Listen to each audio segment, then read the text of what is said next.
हाँ, तो another topic है बेटा हमारे पास में कंपाउंड्स। कंपाउंड क्या है? तो compound is also the pure substance. तो the substance which is made up of two और more element in a fixed ratio. ऐसे सब्सटेंस जो दो या दो से ज्यादा एलिमेंट्स को कंबाइन करने पर, मिलाने पर। अच्छा, मिलाएंगे कैसा? तो कंबाइन और मिलाने की शर्त यह है कि इनको फिक्स रेशियो में मिलाओ। कैसा भी, कितना भी अंदाजन नहीं, भेल नहीं बनानी है, चूड़ा डालो, ये डालो, वो डालो, नहीं। यानी यहाँ जो मिलाना है वो एक फिक्स रेशियो में मिलाना है, एक तयशुदा कि भाई इतना ही डालना है, इतना ही होना चाहिए। मेड अप ऑफ टू और more elements in a fix ratio is called as the compound. इसको क्या कहा जाता है? कंपाउंड कहा जाता है। जैसे एग्जाम्पल की अगर हम बात करें, एग्जाम्पल, तो एग्जाम्पल हुआ यहाँ पर H2O, water. Water is the example of compound. एक तरह का कंपाउंड हो गया। क्यों भाई? क्योंकि भाई it is form by the combination of hydrogen and oxygen, है ना। वाटर किससे मिलकर बना है? तो वाटर में दिख रहा है अपने को कि भाई यहाँ पर दो हाइड्रोजन है प्लस दो ऑक्सीजन है, इन दोनों को कंबाइन कर दिया तो ये क्या बन गया मेरे पास में? वाटर। दो हाइड्रोजन एक ऑक्सीजन कंबाइन करने पर वाटर बन गया। यानी रेशियो क्या रहेगा? तो यहाँ रेशियो रहेगा 2:1। तो मैंने कल ही बताया था कि आप दुनिया का कहीं का भी पानी उठा लो, उसमें हमेशा यही रेशियो रहेगा 2:1। यानी एक तरह का कंपाउंड हो गया। The substance which is made up of two और more element in a fix ratio. Ratio fix रहेगा, 2:1 का रेशियो रहेगा बेटा, ये हो गया। उसके बाद में एक और दूसरा एग्जाम्पल ले ले अपन, अमोनिया, NH3। अमोनिया, नाइट्रोजन और हाइड्रोजन, जिसमें एक नाइट्रोजन है प्लस 3 हाइड्रोजन, दोनों को कंबाइन करके NH3 बन गया बेटा। रेशियो क्या रहेगा? तो 1:3 का रेशियो ये फिक्स्ड रहेगा हमेशा, ये चेंज होने वाला नहीं है। तो वाटर है, अमोनिया है बेटा, ये कंपाउंड है। NaCl है, सोडियम क्लोराइड, ये कंपाउंड है। तो it all are the compounds. और बहुत सारे एग्जाम्पल है, जितने चाहे उतने ले लो आप। H2SO4 है, ये कंपाउंड है, ठीक है। तो it all are the compounds. ये सबके सब कंपाउंड है जो दो या दो से ज्यादा एलिमेंट से मिलकर बनेंगे, जिनका रेशियो फिक्स रहेगा। बस यही बात याद रखनी है यहाँ पर कि एलिमेंट्स कंबाइन होंगे, लेकिन कैसे? फिक्स रेशियो में कंबाइन होते हैं। अच्छा, एक और शब्द का नाम आपने शायद सुना होगा, जिसको अपन बोलते हैं बेटा मॉलिक्यूल्स। सुना क्या आपने? मॉलिक्यूल्स। भाई ये मॉलिक्यूल्स क्या होते हैं? तो मॉलिक्यूल्स जो है बेटा, what is the difference between compounds and molecule? Compounds और मॉलिक्यूल में क्या फर्क, क्या अंतर होता है, ये जानने वाली, ये समझने वाली चीज है। नहीं तो पूरे साल निकल जाते, बच्चों का यही कंफ्यूजन दूर नहीं होता कि भाई what is compound, what is molecule, molecule compound में क्या फर्क है, एलिमेंट्स क्या है। तो अपन देख रहे हैं, बड़े ध्यान से सुनिए, बड़े ध्यान से तवज्जो से देखिए। मॉलिक्यूल्स और कंपाउंड में फर्क क्या होता है? तो कंपाउंड जो बनते हैं ना बेटा, वो हमेशा दो या दो से ज्यादा एलिमेंट से मिलकर बनते हैं, ठीक है। दो या दो से ज्यादा एलिमेंट से मिलकर बनने वाले को कैसे? फिक्स रेशियो में। अब यहाँ पर दो एलिमेंट डिफरेंट भी हो सकते हैं। डिफरेंट एलिमेंट्स आर कंबाइंड, ठीक है। अलग अलग एलिमेंट्स कंबाइन होंगे और कंबाइन होके कंपाउंड बना लेंगे फिक्स रेशियो। मॉलिक्यूल्स कैसे बनते हैं? तो molecules are form by combination of two or more same and different elements,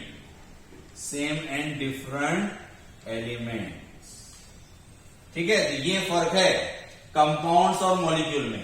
यहां पर दो या दो से ज्यादा जो एलिमेंट मिलेंगे वो ऑलवेज डिफरेंट होंगे। कंपाउंड में क्या होंगे? हमेशा डिफरेंट। टू और more different elements are combined, बल्कि डिफरेंट लिख लिए तो कोई बात गलत नहीं होगी।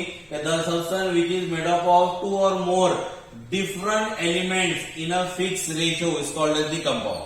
ये कैसे बनते हैं? तो it is the form by a combination of two और more same or and different. Same भी हो सकते हैं और डिफरेंट भी हो सकते हैं। सेम लो या डिफरेंट लो, उनके कॉम्बिनेशन से जो बनता है उसको मॉलिक्यूल्स कहा जाता है। जैसे एग्जाम्पल जरा देखिएगा ध्यान से। एग्जाम्पल H2, ये एक तरह का मॉलिक्यूल हो गया बेटा, नॉट अ कंपाउंड। H2 कैसे बनाऊंगा? H2 तो H2 में एक हाइड्रोजन प्लस दूसरा हाइड्रोजन, दोनों को कंबाइन करके मिल गया, बन गया हमारा H2। यानी ये एक तरह का क्या हो गया? मॉलिक्यूल हो गया। और क्या बन सकता है? N2, दो नाइट्रोजन को मिलाकर ये हो जाएगा, और क्या हो सकता है O2, और क्या हो सकता है Cl2, यानी ये सबके सब क्या हो गए, तो ये सबके सब मॉलिक्यूल हो गए जो कैसे बने, दो सिमिलर एलिमेंट के मिलने से, दो एक जैसे एलिमेंट आपस में मिले और मिलने से जो बन गया बेटा ये बन गए मॉलिक्यूल। तो हमने लिखा कि भाई टू और मोर सेम भी हो सकते हैं, डिफरेंट भी। तो पहले एग्जांपल लिया सेम वाले में, डिफरेंट वाले के एग्जांपल ले लो तो H2O अगेंस्ट, यानी ये मॉलिक्यूल हो गया जो अपन ने ऊपर ही देखा बेटा, मॉलिक्यूल है आपके पास में। NH3 अमोनिया ये एक तरह का मॉलिक्यूल है। H2SO4 ये भी क्या एक तरह का मॉलिक्यूल है। It all are the molecule. तो सर फिर फर्क क्या हुआ, ये एग्जांपल कंपाउंड में भी है, ये एग्जांपल मॉलिक्यूल में भी है, तो फर्क क्या हुआ इनके बीच में का, क्या डिफरेंस है, तो डिफरेंस अपन नोट करके लिखेंगे। नोट क्या लिखेंगे अपन, तो नोट लिखेंगे ऑल कंपाउंड्स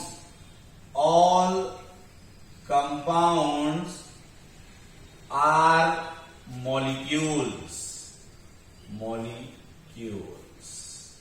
सभी कंपाउंड क्या होते हैं, मॉलिक्यूल्स होते हैं, बट लेकिन मॉलिक्यूल्स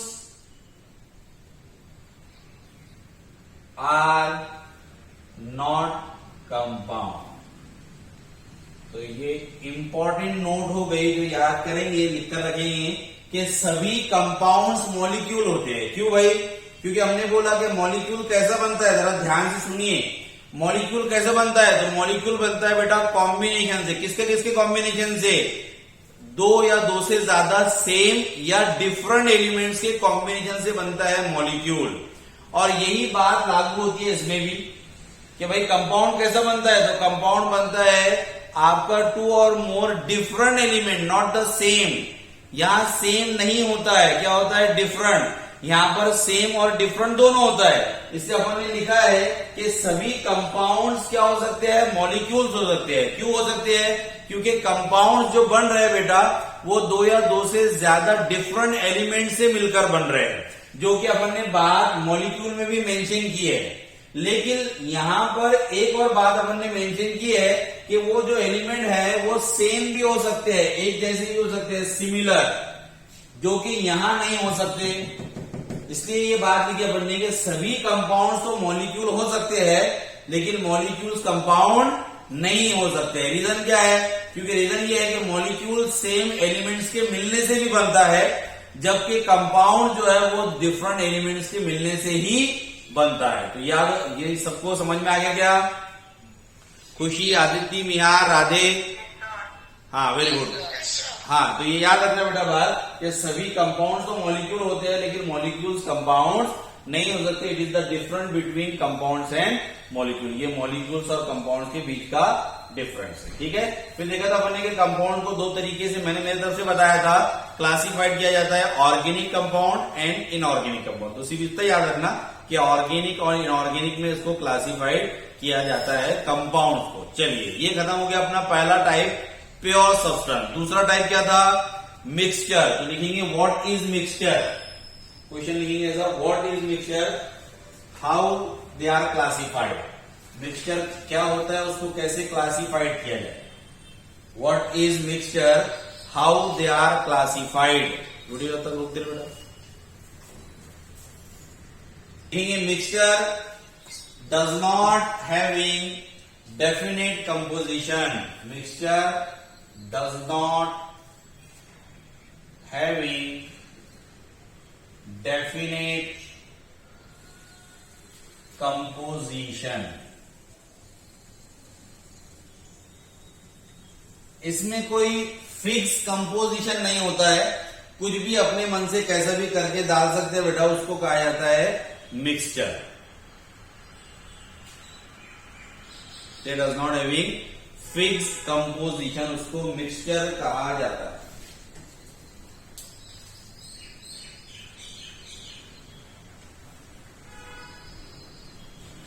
ठीक है, अब लिखेंगे इट इज मिक्सचर, यानी it is divided into, it is divided या classified into two types. It is divided or classified into two types. Number पहला, होमोजीनियस मिक्सचर। हाँ बेटे, इट इज डिवाइडेड इनटू या classified into two types, homogeneous and heterogeneous. Very good very good, बहुत अच्छे। तो पहला होता है होमोजीनियस मिक्सचर और दूसरा होता है heterogeneous mixture. Heterogeneous mixture, homogeneous mixture और हेट्रोजीनियस मिक्सचर। क्या मतलब होता है होमोजीनियस का?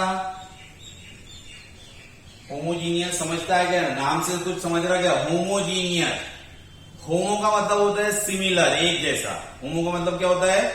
सिमिलर, एक जैसा, एक जैसा, उसको कहा जाता है होमोजीनियस।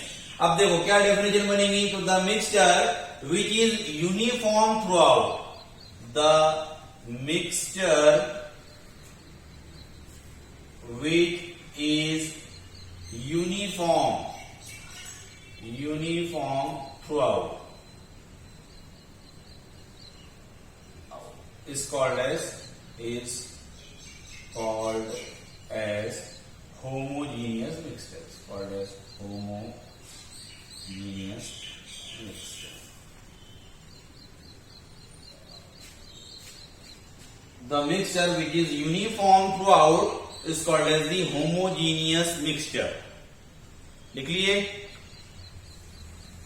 Yes sir. हाँ, चलिए अब जरा देखिए, समझते हैं क्या हुई डेफिनेशन का मतलब। The mixture which is uniform, ये शब्द आया यहां पर, यूनिफॉर्म। क्या मतलब होता है यूनिफॉर्म का?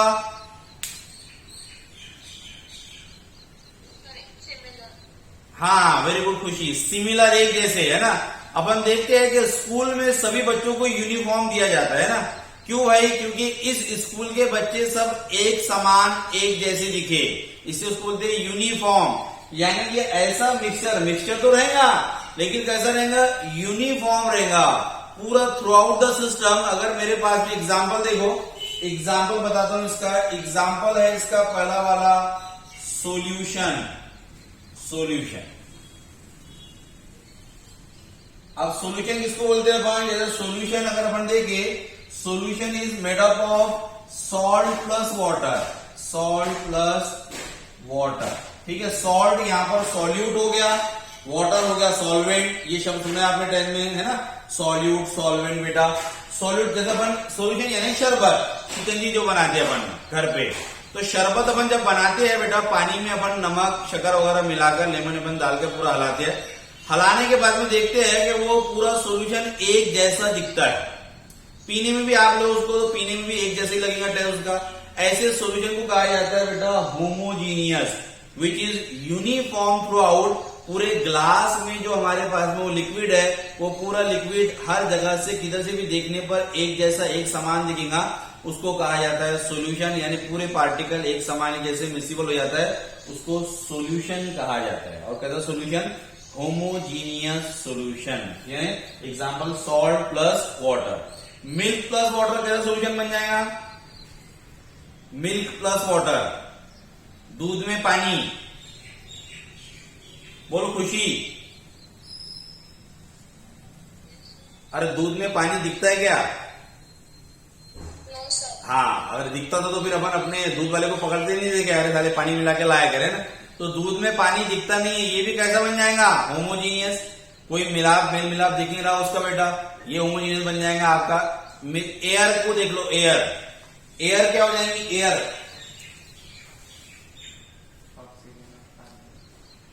एयर की अगर अपन बात करें भाई, तो एयर में तो बहुत सारे गैसेस होते हैं ना, मिक्सचर ऑफ गैसेस। एयर क्या है? तो air is the mixture of gases, ये गैसेस का मिक्सचर है। क्या हम ये गैसेस को, मैंने कल ही बताया था आपको बेटा कि कार्बन डाइऑक्साइड CO2 अपन ले रहे भी, छोड़ भी रहे, और भी बहुत सारे गैसेस है क्या, लेकिन अपन गैसेस को देख सकते हैं क्या? नहीं।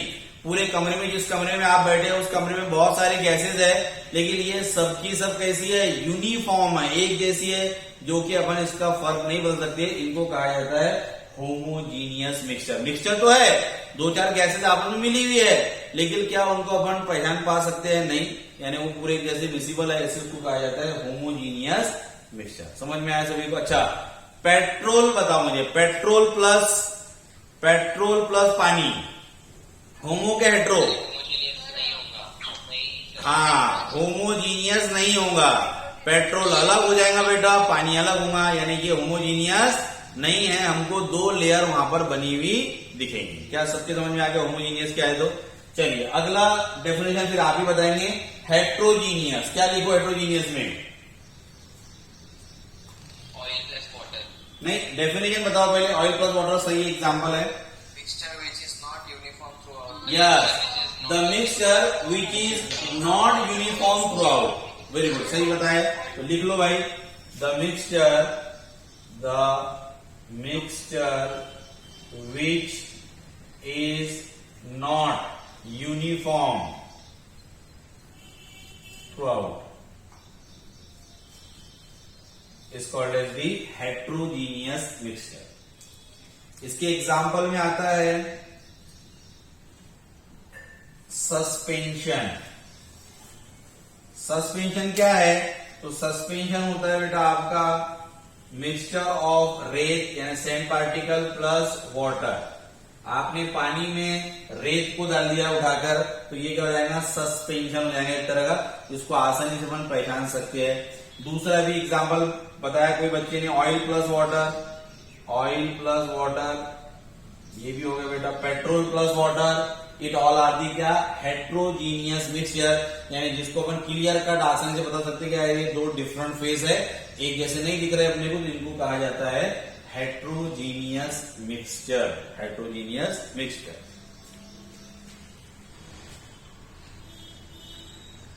वीडियो रुका दे रहे।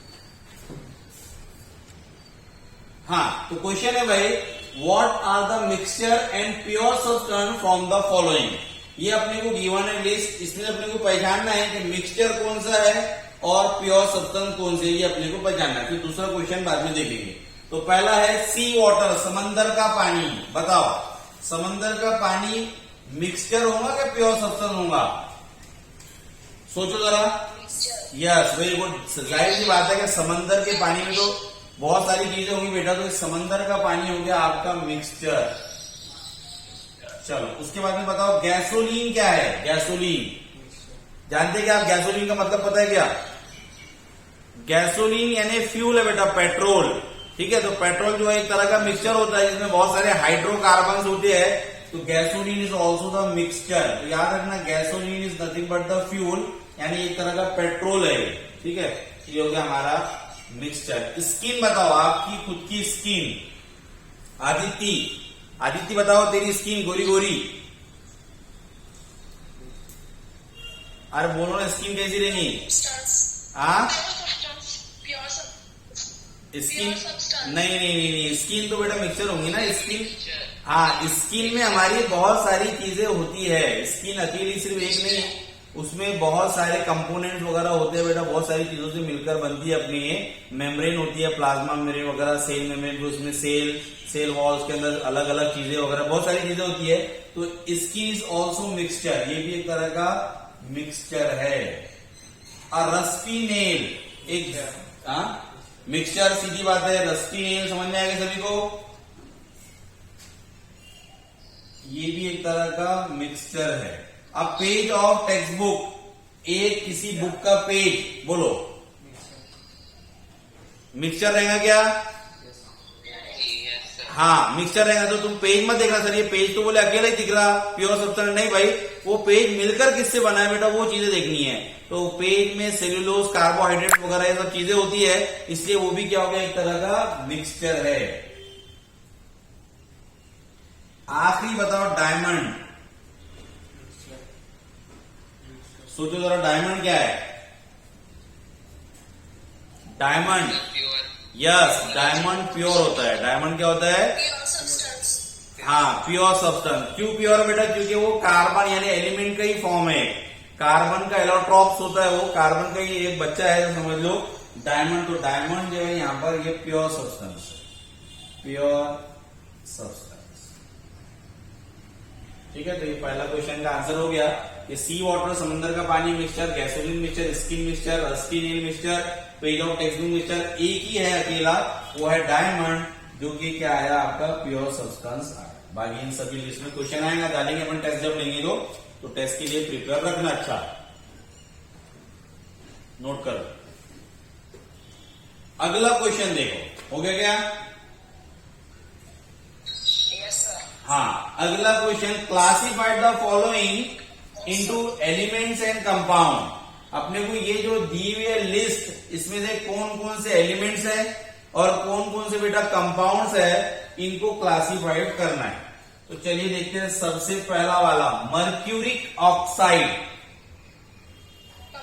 यस, विद नाम से दिख रहा है भाई, मर्क्यूरी और ऑक्सीजन दोनों का मिश्रण दिख रहा है। नई फॉर्मूला याद है तो ये एक तरह का कंपाउंड हुआ आपका, कंपाउंड। उसके बाद में हीलियम गैस। हीलियम क्या है? Yes, helium. हाँ, ये एक तरह का एलिमेंट है बेटा, हीलियम। He सिंबल है उसका। पानी, वाटर क्या है? वेरी गुड, बहुत अच्छे। वाटर हो गया आपका कंपाउंड। टेबल सॉल्ट, अरे टेबल सॉल्ट रे, कंपाउंड है ना बेटा, NaCl, कंपाउंड। उसके बाद में आयोडीन, एलिमेंट। हाँ yes, very good, iodine element है, उसका सिंबल क्या है? अरे सिंबल क्या है आयोडीन का? हाँ, सिंबल आयोडीन का आई, ये वाला। मर्क्यूरी, हाँ मर्क्यूरी भी एलिमेंट है बेटा, वेरी गुड, ये भी एक तरह का एलिमेंट है। ऑक्सीजन बताओ। वेरी गुड, हाँ ये भी एलिमेंट है। उसके बाद में nitrogen, it is also element. Very good, ठीक है, चलो नोट कर लो।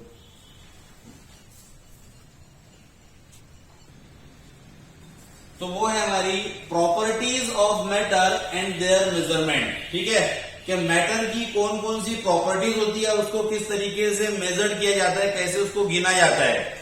तो पहली है फिजिकल प्रॉपर्टीज। फिजिकल प्रॉपर्टी क्या होंगी? तो the properties which is measured and observe without change in identity and composition. ऐसी प्रॉपर्टी बेटा जिसको अपन गिन सकते हैं या ऑब्जर्व कर सकते हैं बगैर आइडेंटिटी को या कंपोजिशन को चेंज किए। कुछ नहीं करना पड़ेगा, जैसा सब्सटेंस है उसको वैसा का वैसे ही रखो और वैसा ही देखकर आप जो है बेटा उसको आइडेंटिफाई कर सकते हैं या उसको गिन सकते हैं या जो भी उसके साथ करना है वो कर सकते हैं। ऐसी प्रॉपर्टीज को फिजिकल प्रॉपर्टीज कहा जाता है। जैसे एग्जाम्पल की बात करूं मैं इसमें, तो मेरा कलर, CLOUR, कलर। क्या मुझे किसी भी चीज का कलर देखकर ही पहचान सकता हूं मैं भाई? यानी ये पेन मेरे पास में है तो मैं बोलूंगा कौन से, तो ये रेड वाली है भाई, यहाँ पर मैं बोलूंगा। क्या मुझे इसके कंपोजिशन को चेंज करना पड़ा? क्या इसकी आइडेंटिटी को कुछ बदलना पड़ा? नहीं, यानी जैसा था मुझे देखकर ही पता चल गया कि भाई ये रेड कलर का, यानी कलर। जैसा ये वाली बॉटल मेरे पास रखी है, बताओ इसमें कलर, फिजिकल प्रॉपर्टीज, तो आप बोलेंगे क्या कलर है? येलो। आपको कुछ करने की जरूरत नहीं है। यानी ऐसी प्रॉपर्टी जो ऑब्जर्व की जा सकती है, मेजर की जा सकती है without changing in identity. Identity में कोई चेंज नहीं आएगा, कंपोजिशन में कोई चेंज नहीं आएगा, आप देखकर ही बता सकते हैं। ऐसी प्रॉपर्टी को कहा जाता है कलर। स्मेल, स्मेल के लिए कुछ चेंज करना पड़ता है क्या? नहीं भाई, आप किसी भी चीज को आपके नाक के पास लाओ और सुनकर बता देंगे या दूर से ही सुन लेंगे कि भाई इसमें ये स्मेल है। तो एक तो हो जाता है कलर। दूसरा एग्जांपल लिखेंगे इसका, ऑर्डर, ODOUR। ऑर्डर नहीं है बेटा, ये ऑर्डर है, ODOUR। ऑर्डर का मतलब क्या होता है? ऑर्डर का मतलब होता है स्मेल के। तो ऑर्डर ले लो, स्मेल ले लो। और क्या ले सकते हैं आप? और ले लो किसी भी चीज का बॉइलिंग पॉइंट, BP। इसके लिए भी कुछ करने की जरूरत नहीं बेटा, उसको बॉइल करके देख लो कितने हो जाएगा। उसका melting point, MP, it all are the, और बहुत सारे हैं, मोटा मोटा बना लीजिए। तो colour, smell, boiling point, melting point, it all are the physical properties जो हम इजीली, आसानी से देखकर ही बता सकते हैं। कोई हमको चेंज लाने की जरूरत नहीं है, कोई आइडेंटिटी को बदलना नहीं पड़ेगा, कोई कंपोजिशन में चेंज, बढ़ावा, घटोतरी वगैरह करने की जरूरत नहीं है। ऐसी प्रॉपर्टी को फिजिकल प्रॉपर्टीज कहा जाता है। दूसरी है chemical properties. Chemical property, the properties in which substance undergoing change in composition. Chemical property, यानी ऐसी प्रॉपर्टी जिसको पढ़ने के लिए, जिसको जानने के लिए, जिसको मेजर करने के लिए, जिसको ऑब्जर्व करने के लिए सब्सटेंस को चेंज से गुजरना पड़ेगा, यानी उसके कंपोजिशन में कुछ तो भी चेंज आएगा, कुछ तो भी बदलाव आएगा, कुछ तो भी टेस्ट उसको देनी पड़ेगी, जिसके बाद ये अपन ये मालूम कर सकते हैं कि भाई ये सब्सटेंस क्या है आपका। जैसे एग्जांपल दे दूं मैं तो एसिडिक और बेसिक प्रॉपर्टी, एसिडिक या फिर बेसिक। अब हमको पता है कि एसिडिक और बेसिक अपन देख के बता सकते हैं कि भाई कौन एसिड है कौन बेस है, नहीं, उसका टेस्ट करना पड़ेगा, लेबोरेटरी में ले जाना पड़ेगा, लिटमस पेपर टेस्ट करो या और भी अलग अलग टेस्ट है बेटा, कोई भी टेस्ट से आप उसकी एसिडिटी या बेसिसिटी मालूम कर सकते हैं। तो यानी ये मोटा मोटा जो आपको समझती है, इसके अलावा भी और बहुत सारी होती है, लेकिन जो आपको अभी इस लेवल पे समझ सकती है वो लिया मैंने।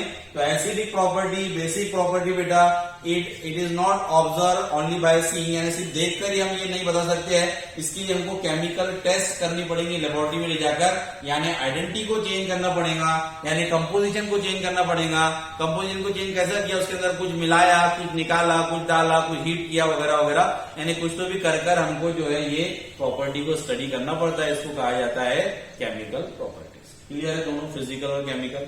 चलो अब आ जाओ फिजिक्स में। फिजिक्स में आते हैं अपन, तो पहला कंसेप्ट हमारा डिफाइन यूनिट। यूनिट क्या होता है, तो यूनिट आपने हो गया होगा, यूनिट एंड डायमेंशन हो गया क्या, यूनिट एंड मेजरमेंट फिजिक्स में हो गया क्या,